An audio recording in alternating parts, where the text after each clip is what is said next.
बताया था आपको कि अगर आप अब जैसे ये प्रॉब्लम दे रहे हैं, अगर आप इसे करना चाहें तो ये फंक्शन आपका फंक्शन से हो जाएगा। साइन इनवर्स का फलन मेरे पास है ना 1/√1 माइनस एक्स स्क्वायर, तो 2x बटे 1 प्लस एक्स स्क्वायर को अगर हम एज एक्स मान लें तो इसका फलन संभव है और काफी लेंथी होगा। लेकिन अगर हम सब्स्टिट्यूशन यहाँ कर लेते हैं तो देखिए अवकलन कितना आसान हो जाता है। जैसे आप x बराबर यहाँ tan थीटा लें, ठीक है। अब x बराबर tan थीटा हमने क्यों रखा, ठीक, एक्चुअली में ये साइन इनवर्स है और जैसे आप x की जगह tan थीटा पुट करें तो ये बन जाएगा 2 tan थीटा बटे 1 प्लस tan स्क्वायर थीटा, यानी अब ये फार्मूला बन गया साइन थीटा और साइन थीटा साइन इनवर्स में साइन इनवर्स साइन को कैंसिल करेगा, केवल आपके पास क्या बचेगा थीटा। और यहां से थीटा की अगर आप वैल्यू निकाल लें तो ये हो जाएगा थीटा बराबर tan इनवर्स x, ठीक है। तो देखिए कितना आसान होता है आपका y बराबर साइन इनवर्स 2x की जगह क्या लिख दो tan थीटा बटे 1 प्लस tan स्क्वायर थीटा। अब देखिए ये फार्मूला हमारा क्या बन गया sin 2 थीटा, तो y बराबर sine inverse into sin 2 theta.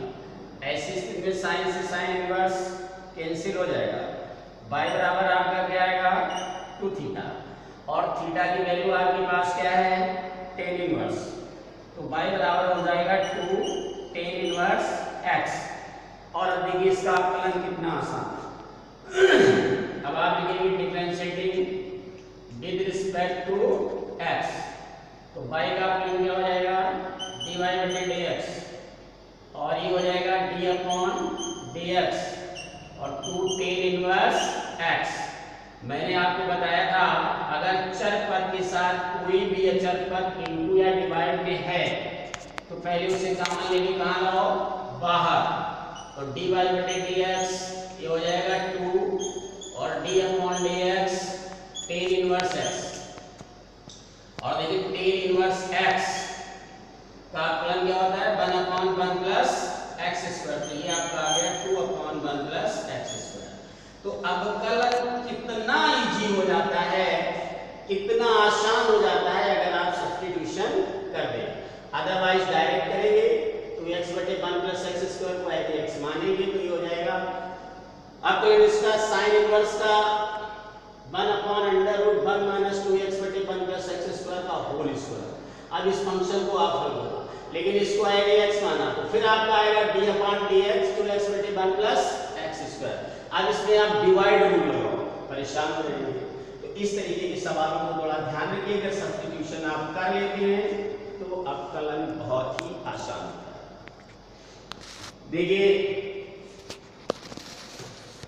ये बच्चों हमारे पैरामीट्रिक क्वेश्चन है और यहां पर जो पैरामीटर है वो हमारा क्या है t है। तो जब पैरामीटर t है तो हमें t के सापेक्ष ही यहां से अवकलन करना होगा, लेकिन यहां से वैल्यू हमें निकालना है dy बटे dx। इसके मतलब जो हमारे प्राचल समीकरण होते हैं तो वहां पर हमें ये देखा जाता है कि हमारा प्राचल पद क्या है। जैसे यहाँ पर है x बराबर t स्क्वायर, तो पैरामीटर क्या हो गया t। ऐसी स्थिति में हमें t के सापेक्ष ही अवकलन करना पड़ेगा। अगर हम करते हैं x बराबर थीटा स्क्वायर तो यहाँ पर थीटा पैरामीटर हो जाएगा, तो ऐसी स्थिति में हमें थीटा के सापेक्ष ही अवकलन करना पड़ेगा। क्लियर? तो देखिए differentiating with respect to t, तो ये आपका बनेगा dx अपॉन dt। देखिए एक हमारा कैसा है अचर है, अवकलन के बाहर आएगा तो d अपॉन dt और ये हो जाएगा t स्क्वायर, तो dx अपॉन dt और t स्क्वायर का अवकलन क्या होगा x की पावर n बन गया है ना, तो ns की पावर n-1 तो ये हो जाएगा 2t और 2t टी के साथ ये मिलाएंगे तो हो जाएगा 2at। ये देखिए आपके पास पहले समीकरण का अवकलन आ गया। तो लिखा आपने differentiating with respect to t of first, ऐसे लिखेंगे आप differentiating with respect to t of second. तो बाई का अवकलन क्या बनेगा आपका dy बटे dt। और देखिए इधर 2a कांस्टेंट है, अवकलन के बाहर आएगा और ये होगा d upon dt of t। तो dy बटे dt आपका अब t का t के सापेक्ष अवकलन क्या हो जाएगा 1 और 1 का 2a में गुणा होगा तो क्या आ जाएगा 2a। ये बन गया समीकरण नंबर 4। लेकिन हमें चाहिए क्या dy बटे dx। ऐसी स्थिति में आपको समीकरण 4 को समीकरण 3 से डिवाइड करना होगा। तो आप लिखेंगे समीकरण 4 को समीकरण 3 से भाग देने का, तो ये बनेगा dy बटे dt में भाग देंगे dx अपॉन dt। तो बराबर आपका हो जाएगा 2a और अपॉन 2at। तो आप देखिए 2a से 2a कैंसिल होगा और यहाँ dt से dt कैंसिल होगा और रिजल्ट आपको मिलेगा dy बटे dx बराबर 1 अपॉन t। तो देखिए ये अवकलन जो होता है ये पैरामीट्रिक क्वेश्चन का है। यदि अवकलन के लिए आपके पास पैरामीट्रिक क्वेश्चन है तो मैंने बताया पहले चेक करो कि वहां पैरामीटर क्या है। जो पैरामीटर होगा उसी के सापेक्ष आपको अवकलन करना पड़ेगा। और यहां पर भी अगर आप इसे डायरेक्ट करना चाहें तो बड़ी मुश्किल होगी।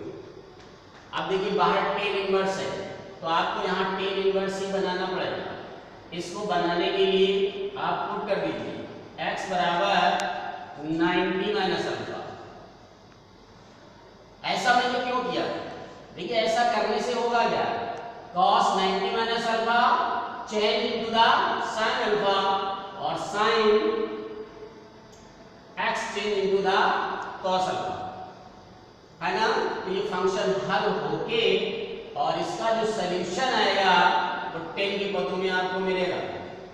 तो y बराबर tan इनवर्स ये बनेगा cos 90 minus alpha upon 1 plus sin 90 minus alpha. तो देखिए y बराबर tan inverse cos 90 minus alpha sin alpha sin 90 minus alpha cos alpha. sin alpha का फार्मूला लगाइए तो ये बनेगा tan inverse 2 sin alpha by 2 into cos alpha by 2 और ये बनेगा 1 plus 2 cos square alpha by 2 minus 1। तो y बराबर tan इनवर्स देखिए माइनस 1 प्लस 1 कैंसिल हुआ, अभी सिंगल पद हो गया, इसका मतलब फिर 2 से 2 कैंसिल होगा और cos स्क्वायर से cos अल्फा बाई 2 भी कैंसिल होगा। रिमेनिंग टर्म जो आपकी बची हैं वो sin alpha by 2 upon cos alpha by 2। तो ये बन जाएगा tan अल्फा बाई 2 और ऐसी स्थिति में tan से tan इनवर्स कैंसिल हो जाएगा, तब आपको सिर्फ मिलेगा y बराबर अल्फा बाई 2। लेकिन यहाँ पर अल्फा जो हमने है वो हमने माना है, तो यहाँ से आप अल्फा की वैल्यू निकालेंगे और अल्फा की वैल्यू आपकी बनेगी 90 माइनस एक्स। क्लियर? ये अल्फा की वैल्यू यहाँ पर पुट करेंगे तो ये हो जाएगा 90 माइनस एक्स और होल अपॉन 2। तो y बराबर अलग अलग कर दो, 90 बाई 2 45 हो जाएगा और माइनस एक्स बाई 2। अब आप इसका अवकलन करिए तो देखिए कितना आसान होगा, differentiating with respect to x। तो y का अवकलन dy बटे dx, d upon dx 45 minus 1 by 2 बाहर आएगा d upon dx of x। तो dy बटे